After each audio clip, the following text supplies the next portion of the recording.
จะได้ลูกค้าหลายบ่มื้อนี้ กะไรอยู่หัวหน้ามาเนี่ย เอาตั้งใจตั้งใจ หัวหน้าพอละงานจะ2-3 มื้อเลยบอกพอบอสบาย โอ้ได้สมัครประกวดเพิ่น เดี๋ยวสิกดเองก็ได้นะ โอ้ยจะไปเบิ่งพ่อเจ้าซ่าเดี๋ยวพ่อเจ้าสิบ่สบายตื่นเลย ขอบใจนะ ไป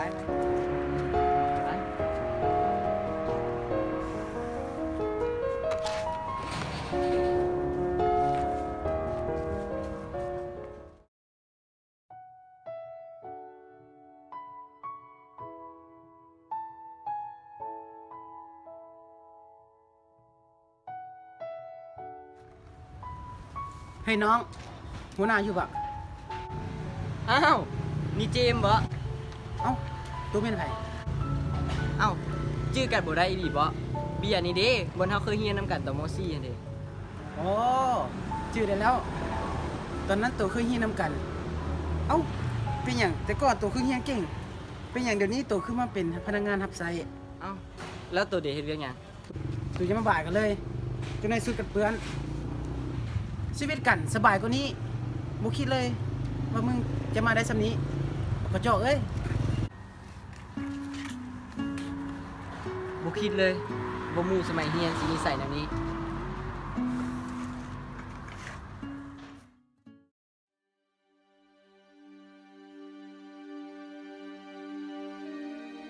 สบายดี มาติดต่อสัญญาบ่อ้าย แม่นแล้วหัวหน้าเพิ่นอยู่ปะ อ๋อเพิ่นอยู่ชั้นลุม ที่นี่ค่อยขึ้นมาก็คือบ่เห็นเพิ่นซะ เดี๋ยวเส้นนำทางเลยเดี๋ยวไปตามให้ โอเค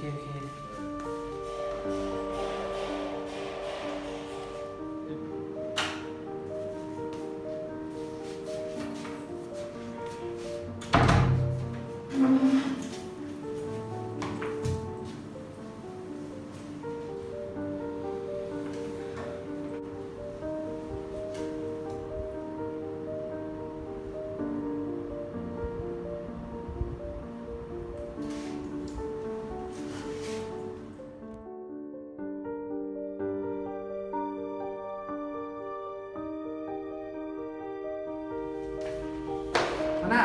มีคนมาติดต่อเซ็นสัญญาโอเคฝากแข่งเลย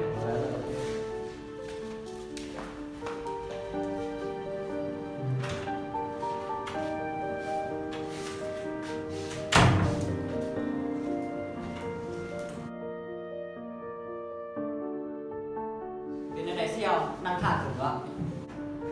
เอ้าเฮ้ยนี่มันมอดนั่งหัวหน้าตู่คือลูกแม่จนแม่หัวหน้าตู่ไม่เห็นตู่ทึกเลยออกได้และอีกอย่างหนึ่งการเข้ามาเซ็นสัญญากับหัวหน้าตู่จะมาเกะกะกันอย่างนี้เลย ถ้าตู่จะได้เงินตู่ก็มาขอกันดีๆ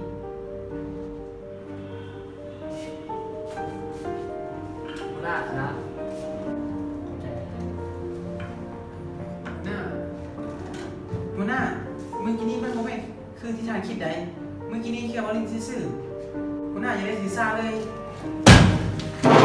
มูจักเป็นหัวหน้าแต่ลืมหมู่เก่าที่เรียนนำกันมา เฮ้ยเสี่ยว